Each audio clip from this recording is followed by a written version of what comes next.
Hola kinesiócratas y bienvenidos a un nuevo episodio de Kinesiocracia, gobernados por el movimiento. Hoy es miércoles 3 de febrero de 2021 y a nosotros ya nos conocen. Somos los kinesiólogos Matías Osa y Nelson Adrian. Bienvenidos. Tuvimos votado un poco este podcast debido a muchas razones que ustedes ya conocerán. Una de ellas fue la pandemia. Así que el 2021 hicimos muy poquito, pero este año ya esperamos retomar y ponernos las pilas con Kinesiocracia. ¿Cómo has estado, Matías? Bien, oye, cansador esto de la pandemia, de la cuarentena y todo. Nosotros, en mi casa somos tres. Está mi señora que es kinesióloga también y tenemos una niñita de 3 años que es súper demandante en atención. Entonces fue complicado manejarnos con los tiempos y todo, pero ya sobrevivimos y ninguno de los tres se enfermó, así que hasta ahora estamos bien. ¿Y por allá cómo lo pasaron, Nelson? Acá también, en otra región, nos llegó todo un poquito después. O sea, la cuarentena, el encierro total y todo llegó un poco después, pero duró harto, más de 2 meses. Pero ha sido bien complejo en el sentido de poder adaptarse al trabajo. Porque todo lo de pasarse a online, en mi caso, en el caso de mi señora no, ella estuvo un tiempo sin hacer nada, después tuvo que volver. Pero en mi caso ha sido complejo porque yo creo que no estamos preparados ni nosotros ni los sistemas educacionales, en el caso de la docencia, ni tampoco los pacientes. Están acostumbrados a todo lo que significa el uso de tecnologías, que es justamente el tema que vamos a hablar hoy día, o sea, de el mundo de la telerehabilitación. Y yo creo que ha sido complejo, pero en el sentido que ha sido un aprendizaje que ha tenido que ser muy rápido y en poco tiempo. O sea, hubo que absorber muchas cosas y adaptarse sin mucha posibilidad de oponerse. O sea, había que hacerlo o hacerlo. Entonces, eso yo creo que ha sido la principal dificultad. Y eso nos lleva al tema de hoy, que es la telerehabilitación. Igual llegamos tarde con el tema, ¿eh? Podríamos haber sacado algo mucho antes. Ya estamos en la segunda versión de la guía de telerehabilitación que saca el Colegio Kinesiólogo, que tiene fecha del 30 de octubre, sí. Aunque fue publicada hace poco y yo la busqué en la página del Colegio Kinesiólogo y encontré la primera versión, no encontré esta, quizá busqué mal, no sé. Pero tenemos una guía de telerehabilitación para los que están trabajando en la parte clínica a distancia y que muchas veces han tenido quizá que improvisar o han tenido que buscar muchas cosas por su cuenta. Sí, está esta guía que salió hace poco. De hecho, el evento de lanzamiento fue la semana pasada recién. Yo creo que el problema principal ha sido que hubo cambio de directiva en el Colegio Kinesiólogo. Entonces eso también genera como que hay que retomar otras cosas, hay que empezar a hacer el cambio mando y todas esas cosas. Yo creo que lentecen un poco el proceso. Pero claro, se supone que esto debería haber salido por ahí en octubre. Pero de todas maneras ha sido un esfuerzo importante de un montón de colegas en Chile y afuera incluso que han ayudado. Llevado principalmente por Manuela Besomi y por Pedro Castex, ¿ya? 2 colegas que han estado ahí como en la parte de la producción de esto, con los aportes que hemos hecho en todas las sociedades científicas que están dentro del Colegio Kinesiólogo. Personalmente, yo como presidente de la Sociedad Chilena de Kinesiología del Dolor, que ya estoy dejando mi cargo, también estamos cambiando de directiva, junto con coincidentemente la actual presidenta de la sociedad, nos pusimos a trabajar en eso representando a nuestra área y aportamos también con un pequeño capítulo sobre el manejo del dolor. Pero fue el esfuerzo de todas las sociedades, así que se agradece harto el trabajo mancomunado de nosotros como gremio, como profesión. Y también yo creo que salió en tiempo récord, o sea, considerando que prácticamente nadie de los que participamos en eso teníamos conocimiento previo de lo que era la telerehabilitación. A lo mucho lo habíamos escuchado por ahí, algo se había leído, pero práctica real en eso, la verdad es que era bastante poco y en algunos casos nula. Así que fue un desafío bien interesante. Así que ahí abrazo para todos los colegas que participaron de esto y que de alguna otra manera aportaron. Sí, yo creo que para meternos en el tema deberíamos ver primero qué es la telerehabilitación o cuál es la definición de telerehabilitación con la que trabajaron en la guía fundamentalmente. Y en la guía mencionan a la telerehabilitación como un tema dentro de lo que es la telemedicina, y la telemedicina dentro de un paraguas más amplio que es la telesalud. ¿Ya? La telesalud es la prestación de servicios en salud que se hace a través de tecnologías de información y comunicación. Así es. Se usa esta telesalud cuando la distancia se convierte en una barrera. Y dentro de la telesalud está la telemedicina, cuando se entregan los servicios de salud a distancia utilizando estas mismas tecnologías en componentes de promoción, prevención, diagnóstico, tratamiento, y que permite un intercambio de datos para facilitar acceso y oportunidad en prestación de servicios cuando tenemos problemas como estas cuarentenas o lo que nos dio la pandemia, o cuando hay barreras sobre la distancia. Y de ahí llegamos a la telerehabilitación, que es la entrega de estos servicios de rehabilitación usando tecnologías de información y comunicación, las TIC, y puede considerar un montón de intervenciones desde la evaluación, monitoreo, prevención, intervención, supervisión, educación, consulta y consejería. Y no es solamente estar frente a la pantalla con el paciente mientras el paciente hace su ejercicio, sino que incluye aspectos como el telemonitoreo, ¿ya? Que puede ser a través de una aplicación que vaya el paciente ingresando datos o recolectando datos y que se carguen a través de una aplicación, y que el proveedor, el kinesiólogo puede ser, pueda revisar esos datos aunque no sea de manera sincrónica, ¿ya? Porque también podemos tener esta telerehabilitación de forma sincrónica o asincrónica, o sea, podemos estar al mismo tiempo interactuando con el paciente, o de manera asincrónica recibiendo datos, evaluándolos, enviando información de vuelta, sin estar al mismo tiempo conectados a un dispositivo con el paciente. Así es, pues de hecho la telerehabilitación no es algo nuevo, posiblemente es nuevo para los que lo empezamos a ocupar a la fuerza ahora por la pandemia, pero es algo que ya viene definido, como tú bien decías, a través de lo que es la telemedicina, y por lo menos el año 2010 hay un artículo bien interesante de Brennan que describe la telerehabilitación como los servicios que se entregan por un profesional que está de forma remota y que serviría para evaluación, monitoreo, como tú comentabas también, para prevención, intervención, supervisión, entre otras cosas. Así que, digamos, no es algo totalmente nuevo. De hecho, ya en otros países donde es más común la telerehabilitación, existen lineamientos bien claros y experiencias bien importantes que han demostrado la utilidad que tiene para una gran cantidad de problemáticas, como por ejemplo en adultos mayores, algunos, por ejemplo, problemas relacionados con músculo esquelético, y se ha visto que los efectos son bastante similares a lo que nosotros podemos hacer en la clínica. Ahora, eso sí, hay que considerar que la telerehabilitación es un complemento a todo el proceso que nosotros realizamos, ¿verdad? No es un reemplazo, porque no va a servir para todos los pacientes o para todos los casos en donde se pudiese utilizar la telerehabilitación.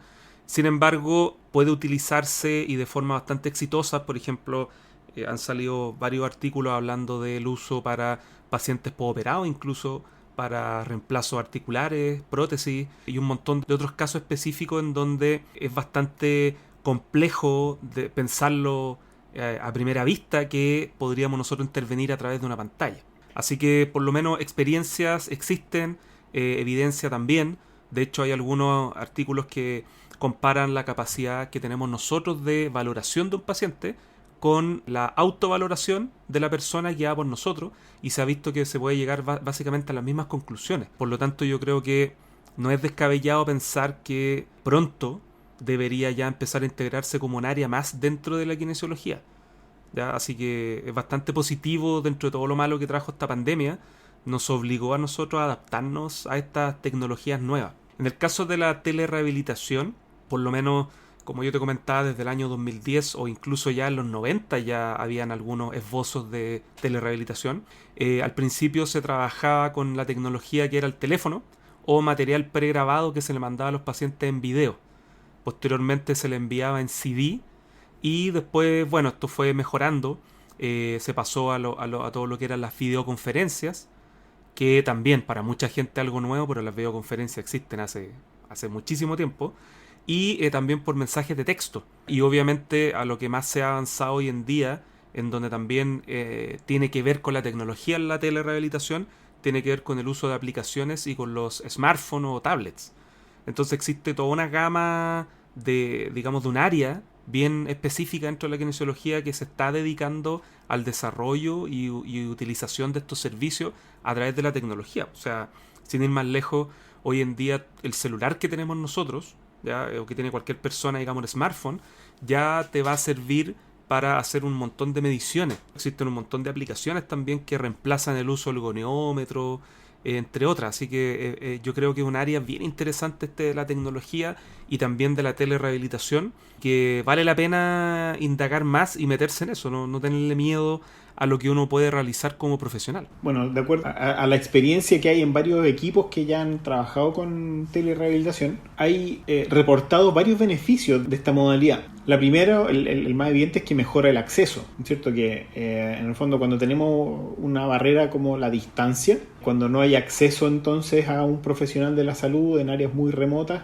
o el profesional o el especialista que requiere una persona, un paciente, está muy lejos, a través de esta modalidad de telesalud se puede acceder a ese especialista. Se hace más global la atención, más como que se democratiza la atención en salud. Otra cosa es los costos asociados a la atención. Ya el paciente o el tratante, el clínico, no requiere trasladarse de un lugar a otro, con lo que significa eso en el gasto del traslado y el tiempo que se demora uno en ir donde el paciente o el paciente ir a la clínica. La cantidad de horas hombre ahorradas en ese aspecto es grande. Claro, por ejemplo, tengo algunos colegas que trabajan en hospitales públicos que comentaban que de forma indirecta, con todo este tema de la pandemia, al empezar a utilizar lo que era telerehabilitación, vieron que de una forma bastante efectiva disminuía también todo lo que era la lista de espera.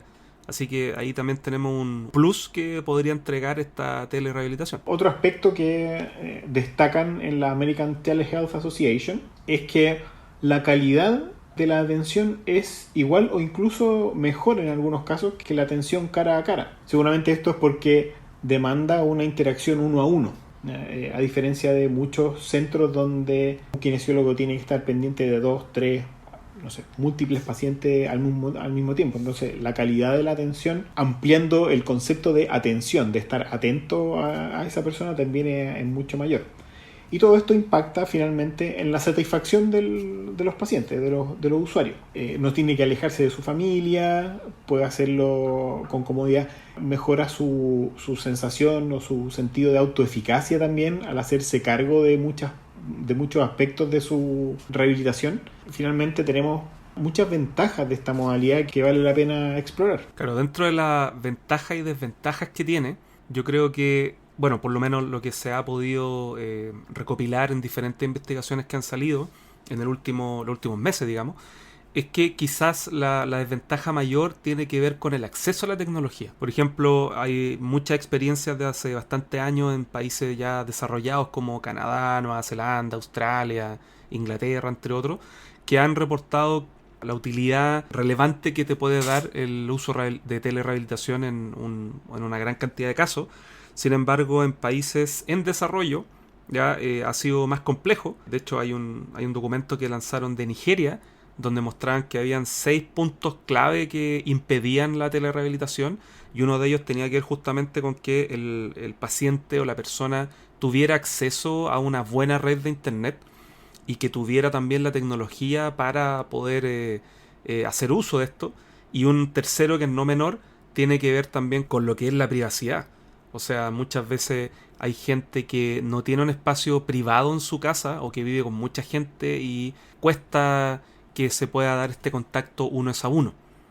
¿Ya? Pero de todas maneras, pudiendo sortear este tipo de dificultades, la telerehabilitación se hace bastante más simple de aplicar. Sí, ahora esa simpleza en la aplicación también tiene que cumplir con ciertos aspectos legales. La ley 20.584 sobre derechos y deberes de los pacientes se cumple igual. Los mismos aspectos legales que tenemos que cumplir en una atención presencial deben ser respetados de cierta forma en la atención por telemedicina o telerehabilitación.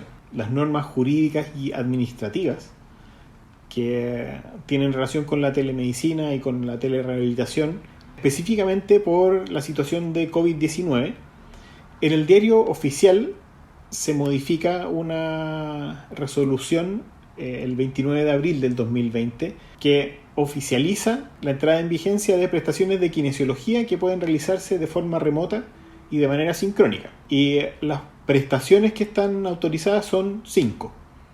La evaluación kinesiológica siguen siendo máximo 2 por tratamiento. El código 0601024, reeducación motriz.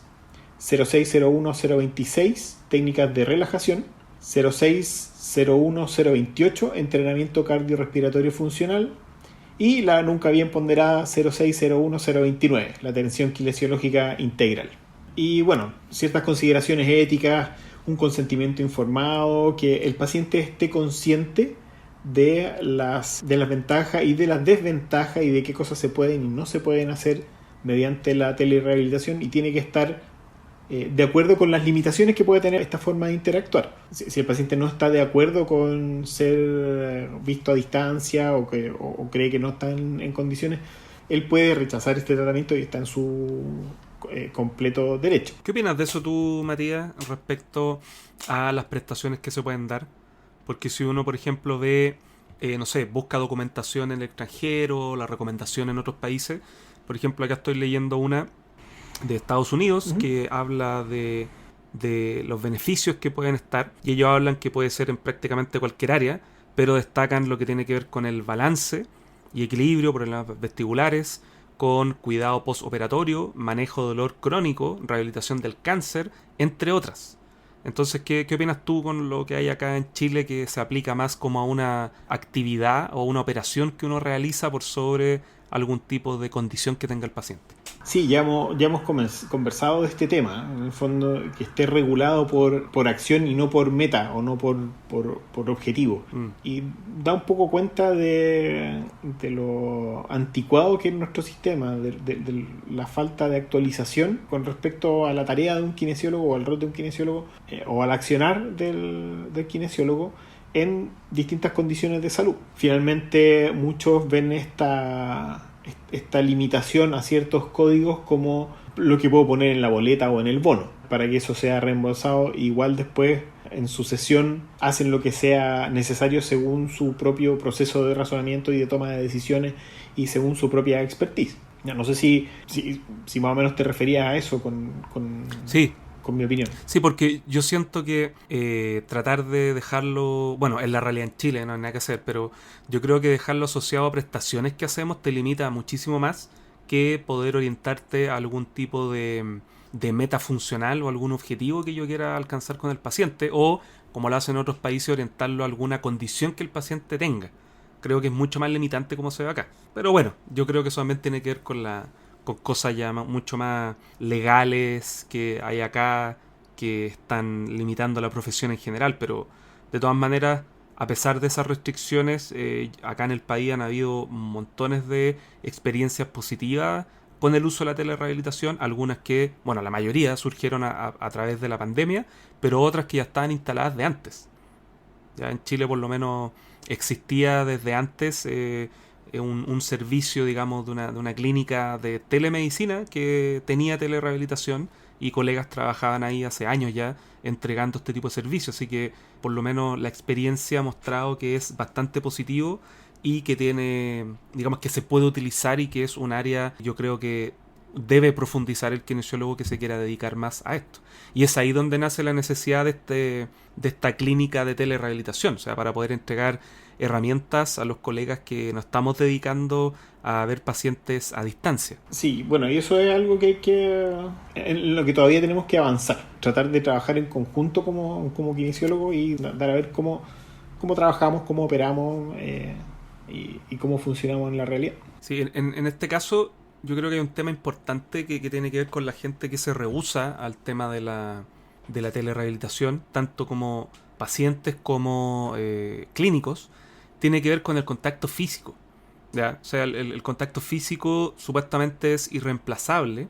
Sin embargo, ya psicólogos clínicos y psiquiatras, entre otras especialidades, hace años que trabajan con telemedicina y con exactamente los mismos resultados, ¿ya? Y también hay estudios que avalan eso. En el caso de la kinesiología es un poquito quizás más complejo de pensar porque normalmente uno subentiende que el estar con la persona y el tacto que provee el kinesiólogo va a ser esencial, como un componente que va a ser esencial dentro de nuestra profesión. De hecho, hay un estudio que habla justamente sobre cuáles van a ser las interacciones que tiene un terapeuta con su paciente, y Roberts y Baxi muestran que por lo menos el 54% de la interacción tiene que ver con el tacto, la comunicación no verbal y digamos, y la postura que tenga el paciente o los gestos que hagan, 32%, y por parte del paciente el 84% tiene que ver con la visualización, ya con la observación que genera la persona. Entonces posiblemente todo esto se pierde, y sobre todo lo que van a ser herramientas valorativas y de tratamiento que van a integrar la palpación. Entonces ya va a ser un poco limitante, solamente por un tema como más filosófico de lo que hacemos nosotros como kinesiólogos, pero también va a ser limitante en cuanto a algunas herramientas que podemos utilizar, en este caso agente físico, ya, y también terapia manual, ya, entre otro tipo de técnicas que nosotros también entregamos como kinesiólogos. Pero a pesar de esto, a pesar de que normalmente se piensa que nosotros como profesión necesitamos esta interacción directa, a pesar de eso se ha visto en diferentes revisiones sistemáticas incluso que los efectos son exactamente iguales para muchas condiciones, no para todas, pero para muchas condiciones van a ser iguales los efectos que tiene nuestro tratamiento. Y de hecho, al ser guiado por nosotros y no estar ahí presente, también puede generar en muchas personas que se vaya trabajando todo lo que es la autoeficacia, ¿ya? Y que la persona se empiece a hacer cargo de su problema con la guía de nosotros, lo cual para muchísimos casos va a ser bastante positivo, porque justamente va a hacer que la persona se haga cargo del problema, que por así decirlo, que cambie su locus de control externo a interno, y de esta forma entonces también se haga más partícipe de su recuperación. Sí, uno ve eso entre los pacientes que quieren mejorarse y los pacientes que quieren que los mejoren. Aquí en la telerehabilitación tiene que estar consciente el paciente que es el que tiene que querer mejorar y participar activamente en el proceso. Yo hago mucho esa comparación con los estudiantes también. Están los estudiantes que quieren que les enseñen y los que quieren aprender. Y se nota la diferencia en su rendimiento entre el que tiene su locus de control interno, que es el que quiere aprender, y el que tiene su locus de control externo, que es el que va a que le enseñen y es un asistente, más que un estudiante. Claro. Un asistente, un ente que asiste y no uno que estudia antes. Un mexicano hacía esa comparación entre los estudiantes y los asistentes a sus clases. Que es una buena comparación. Ya, y algunos aspectos prácticos en esta que también se consideran en la guía de telerehabilitación. Una es preparar el entorno, cuidar la privacidad, ya, no usar, por ejemplo, una red abierta para conectarse, porque esos tienen problemas de seguridad. Ya no ir a un cibercafé o a un café, a una cadena de café, a conectarme a la red de Wi-Fi ahí a hacer mi sesión de telerehabilitación. Uno es por la seguridad de la red y el otro es por la privacidad en el entorno. Entonces tratar de que solo los interesados en el tema, o sea, el kinesiólogo y el paciente, y en algún caso algún asistente a ese paciente, ya muchas veces un familiar tiene que estar presente en el caso de menores de edad o de adulto mayor frágil, quizás necesitan un asistente. Pero de lo contrario, solamente kinesiólogo y paciente o usuario deberían estar conectados. Tener cosas básicas, una iluminación adecuada, o sea que el paciente te pueda ver mientras tú le estás hablando. Tener un espacio dedicado a esto con pocos distractores, con pocos elementos de fondo en la pantalla, o usar los fondos de pantalla que nos proveen algunas plataformas de videoconferencia, que sea más o menos limpio, que no contamine visualmente, porque más información visual también significa más consumo de datos, y eso puede ir en contra un poco de la calidad de la conexión. Tener una luz frontal, evitar la luz detrás de uno, que en el fondo proyecta y uno se convierte en una sombra en la pantalla.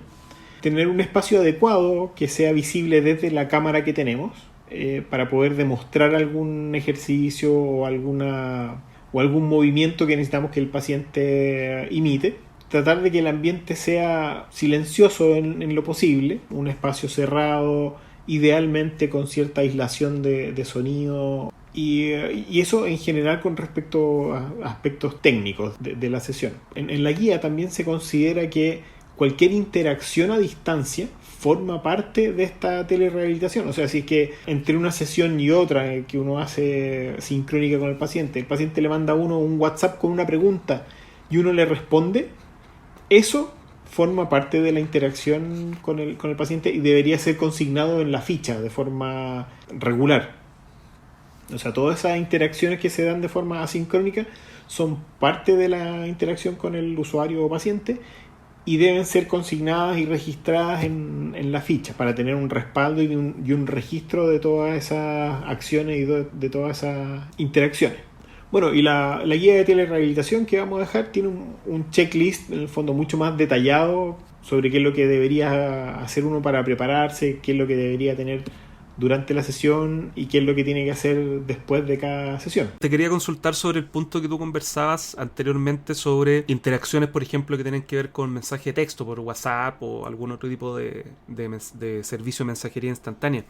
¿Qué pasa con eso en cuanto a lo que tiene que ver con el contacto con el profesional? O sea, ¿hasta dónde es bueno, por ejemplo, entregar datos personales y que el paciente te pueda contactar en cualquier momento, a cualquier hora? Ya, porque obviamente van a haber casos en donde alguna persona necesite urgentemente de ti y, por ejemplo, te escriba, no sé, un sábado a las 10 de la noche, por ejemplo. Entonces, ¿hasta qué punto habría que abrir ese espacio que en las sesiones normales que uno tiene que son físicas, digamos, eso no existe? O sea, tú tienes un espacio específico que va a estar en tal hora, tal día, y a lo mucho de repente algún correo, si es que hay alguna duda, algo así. Entonces, ¿hasta qué punto quizás el uso prematuro de estas técnicas de telerehabilitación sin tener alguna preparación podría generar, cierto, como este efecto de que uno no para nunca de trabajar? Sí, ese es uno de los temas importantes acá, que debería estar como parte de este contrato en el consentimiento informado. O sea, ahí uno debería también dejar estas reglas claras. O sea, aquí está mi número, usted me puede, no sé, enviar un mensaje de texto o un mensaje de audio, como sea, pero yo lo voy a revisar en un horario hábil. O sea, si usted me escribe el sábado en la noche, yo no espero respuesta mía en ese tiempo. Claro. Y ser consistente en eso.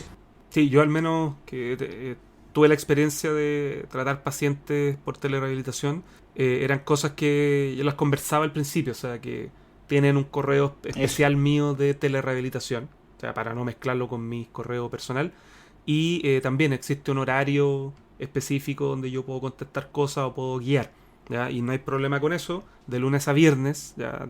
En cierto horario, ni un problema en contestar cualquier duda o consulta que tenga respecto al tratamiento. Pero sí, yo creo que es súper bueno poner algún tipo de límite también, no solamente por un tema de privacidad, sino que también por un tema de salud mental, o sea, del tratante, digamos, de nosotros. Porque estar ahí con varios pacientes y tú contestando dudas en cualquier momento también es invasión que existe a la privacidad y cansancio que te puede generar. También es, creo que es importante de tenerlo descrito dentro como de los lineamientos que deberíamos utilizar nosotros para poder aplicar o no la telerehabilitación. Y eso apunta también a lo que conversábamos hace un poco sobre la autoeficacia. Sí, por supuesto. Uno no se puede convertir en la muleta del paciente. Para nada. No tiene que ser el responsable de todas las dudas, de todos los problemas que puede tener el paciente, sino que también hay que darle herramientas para que las maneje solo. Y quizá en eso también está un poco el limitar esa comunicación, en anticiparnos a los problemas que podría tener el paciente en este horario inhábil y ofrecerle alternativas a mandarte el WhatsApp. O sea, si tienes dudas con esto, si te da si te aumenta mucho el dolor, recurre a esto. ¿Ya? Y si esto y esto no te funciona, escríbeme. Claro, dar unas alternativas y si no, entonces ahí estaría ya la opción de contactarme directamente. Sí, pero también aclarando y ser súper enfático en cuándo uno va a responder eso. Y nuevamente ser consistente en eso. Si le digo, yo te voy a responder de lunes a viernes en horario hábil, él me manda un WhatsApp el sábado y lo veo y digo, pucha, esto es re fácil responderlo, le puedo decir sí o no, no. Ahí, ¿qué es lo que hago? Mantengo yo mi regla de no responder durante el fin de semana, o la rompo, y eso significa que puede haber una escalada en la relación que nos lleve a tener que, ya lo hicimos una vez y vamos a tener que contestar siempre que nos mande estos mensajes. Entonces, tenéis razón que es un tema súper delicado desde la salud mental, de la privacidad y todo eso. Ya, una podría ser tener una línea de teléfono dedicada solo a eso y dejarlo apagado en horario inhábil. O sea, que ni siquiera que el paciente vea que uno le dejó el visto, sino que no se recibió el mensaje y recién cuando uno esté dispuesto a responderlo, abrir esa línea. Ahora, tu experiencia en esta telerehabilitación, ¿cómo ha sido? Mira, yo no soy ningún, por así decirlo, como lumbrera de la telerehabilitación. Yo creo que me he adaptado frente a lo que se puede hacer y he tenido la oportunidad de participar de esta clínica de telerehabilitación. O sea, esta guía clínica, perdón. Sin embargo, dentro de mi experiencia, yo te podría decir que es positiva y yo creo que se adapta bastante a lo que yo estoy haciendo el último tiempo, que es el tratamiento de personas con dolor crónico o dolor persistente musculoesquelético, en donde la mayoría de las herramientas que nosotros utilizamos van a ser del punto de vista cognitivo, o sea, conversar con la persona, hacer educación en dolor, utilizar técnicas cognitivo-funcionales y trabajar más con los aspectos psicológicos y emocionales de la persona. Entonces, en ese aspecto, a mí por lo menos se me ha hecho bastante fácil hacer esta transición, porque las mismas herramientas que ocupaba yo, digamos, con el paciente en vivo, acá las puedo aplicar también a través de la pantalla.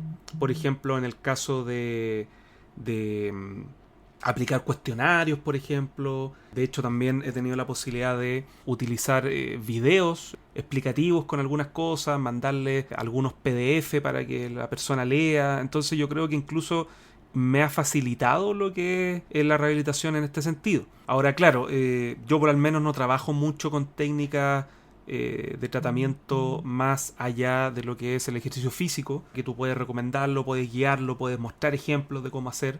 Pero todo lo que es terapia manual o agentes físicos, claro, se ve totalmente limitado. Pero también uno puede ver que muchas veces no son necesarios utilizar estas herramientas que uno tiene, ¿ya? Y como técnica de tratamiento uno puede utilizarlas o no, ya sea en vivo o sea en telerehabilitación. Así que yo creo que también a ti te da como esa libertad de poder darte cuenta que uno puede entregar bastante más de lo que uno cree. Y por lo menos dentro de las cosas interesantes que a mí por lo menos se me dieron con algunos pacientes, es que el hecho de estar conversando a través de la cámara, a pesar de que no exista este contacto, digamos, físico, directo, sí te da una privacidad distinta que existe en un lugar, en un centro de salud. Por ejemplo, en algún hospital o clínica, normalmente los gimnasios tienen a muchos pacientes al mismo tiempo, lo cual puede también generar esta conversación, interacción entre ellos, que es súper bueno, pero también para la gente que tiene alguna personalidad un poquito más retraída o que no quiere contar sus cosas por un tema de privacidad, que está bien, acá se da el espacio para que eso se abra. A mí me pasó con muchos pacientes con dolor persistente, que se asocia bastante a otros problemas emocionales que puedan tener, que es más fácil que esto fluya y que te lo cuenten. Por ejemplo, algún problema personal, algún trastorno emocional que pueda estar pasando la persona. Por lo menos lo que yo pude, digamos, tener como experiencia es que es más fácil que te lo comenten, ya que está en un espacio uno a uno, y normalmente la gente, por ejemplo, me tocó que estaba sola en su departamento, entonces era más fácil poder tocar algunos temas que se pueden relacionar con lo que va a ser la experiencia dolorosa.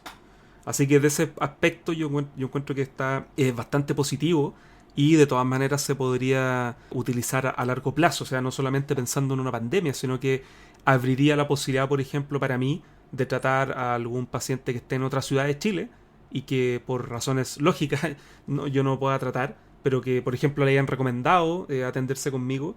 Entonces de esa manera yo podría acceder a a otro tipo de pacientes con otras realidades, y también las personas tendrían la posibilidad de poder acceder a los servicios que yo puedo entregar. Así que por lo menos yo encuentro que fue una experiencia bastante positiva, que tiene montones de probabilidades de desarrollo, pero claro, hay que meterse en esto, hay que leer, hay que estudiar y hay que poder aplicarlo de la mejor manera posible. Porque también al no existir esta área bien desarrollada acá en el país, también se da para que existan muchas variaciones entre cómo se entrega la terapia.